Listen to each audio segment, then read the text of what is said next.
Chers et frères de Christ, paix, joie, grâce, amour à chacun, chacune de vous, de la part de Dieu notre Père et au nom de notre Seigneur Jésus-Christ, le ressuscité en ce samedi de la 4e semaine du temps de Pâques. La première lecture aujourd'hui nous présente, disons, l'événement final qui va ouvrir les portes de l'évangélisation au peuple païen. Disons comme ça, au peuple païen. Faisons attention que païen est un terme qui vient d'une parole grecque qui veut dire ceux qui sont en dehors de la ville. Il faut faire attention. Aujourd'hui, ça a pris une connotation négative qui veut de quelqu'un qui n'est pas dans le sacré. Le païen est devenu celui qui est en dehors du sacré. Mais l'original païen, dans l'évangile, la parole de Dieu, quand on dit païen, c'est pour parler de ceux qui sont en dehors de la ville, qui ne sont pas dans la ville. Alors, on peut dire, oui, on a traduit par civilisé, mais donc, dans tous les cas, ceux qui ne sont pas juifs ou non juifs, de cette manière, dans ce texte. Et ce qui est intéressant, c'est qu'il y a un événement de jalousie. Paul, le jour du sabbat, annonce la parole, et la ville se rassemble plus pour entendre la parole du Seigneur à Paul que pour les autres juifs.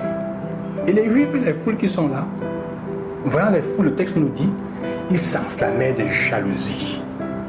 Et ils contredisaient les paroles de Paul et l'injuriaient. Et ils vont aller au point où Paul va leur dire, puisque vous rejetez la parole de Dieu et que vous-même ne vous jugez pas digne de la vie éternelle. Chers frères, nous devons faire attention à ce que la jalousie peut créer dans notre vie et à ce qu'elle peut nous faire perdre. L'excès de jalousie est la jalousie qui nous pousse souvent à tellement être, on peut dire, redondance, jaloux envers les personnes au point où nous cherchons à les détruire. Ils injuriaient, ils contredisaient. La jalousie te fait perdre même la raison. Il s'agit de faire attention à nos jalousies. Et cela arrive dans le domaine de la foi.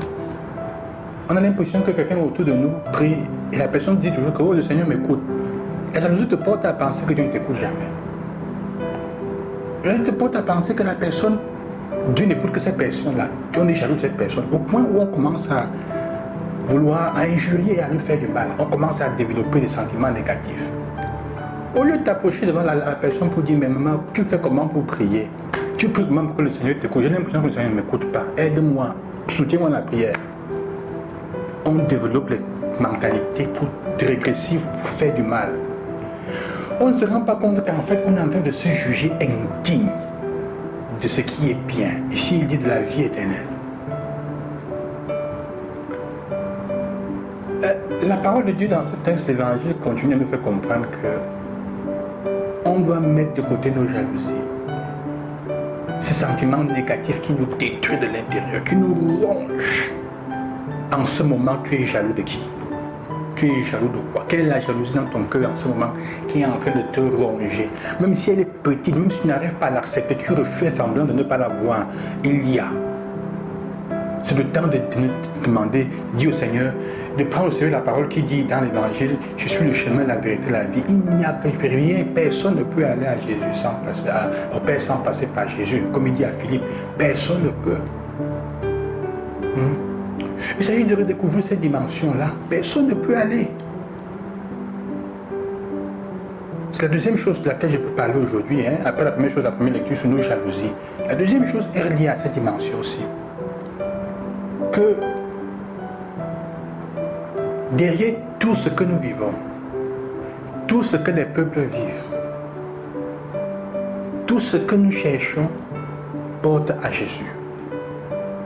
Jésus est en fait le point d'arrivée et le moyen pour tout, pour arriver au Père. Toutes les cultures et toutes les religions que nous voulons, d'une manière ou d'une autre, elles portent à Jésus. Ça nous fait comprendre que Jésus-Christ est unique, le point d'arrivée. Mais les voies pour arriver vers lui sont multiples. Il n'y a pas que notre foi, il n'y a pas que notre religion, notre confession catholique. Il y a beaucoup d'autres. Ça ne veut pas dire relativiser ou diminuer la confession catholique ou chrétienne que nous avons. Non. Ça veut seulement faire comprendre que dans la recherche de la vérité, du chemin, Dieu peut inventer beaucoup d'autres routes aussi. Mais la route que tu as choisie, dans laquelle tu te trouves maintenant, sache que c'est la route que le Seigneur a voulu pour toi, elle est la meilleure. Accepte-la et suis-la de tout ton cœur. L'envie parfois et la jalousie envers les autres font qu'on veut toujours aller là-bas, comme si ce sont les autres qui étaient toujours meilleurs. Oh, les prêtres ne nous disent pas la vérité. C'est ce qu'on vous dit, non? Ils ne disent pas tout. Et non, là-bas c'est mieux, hein? Le pasteur prie, les gens se lèvent. Le pasteur prie, il y a ceci, il y a cela. Dans la religion, on fait comme ça. Au village, on fait la magie et tout. Souvent, nous n'arrivons pas à jouir des privilèges de la foi que nous avons dans le Christ parce que nous sommes toujours concentrés sur ce qui est meilleur dehors.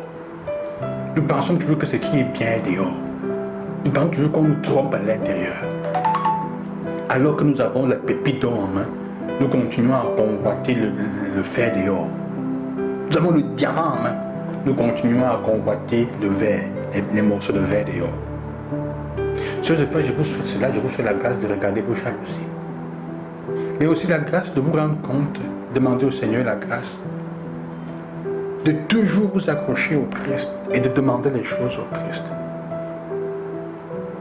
Toutes nos nostalgies portent à lui. Tout ce que nous avons fait partie et a quelque chose à faire avec le Christ. Et il y a beaucoup de routes qui portent à lui, mais il est l'unique qui peut nous introduire au Père. Si tu as la voie directe par au Christ, accroche-toi. Que Jésus vous bénisse et qu'il vous accompagne. Que le résultat soit avec vous en demain. Gloire soit Jésus-Christ.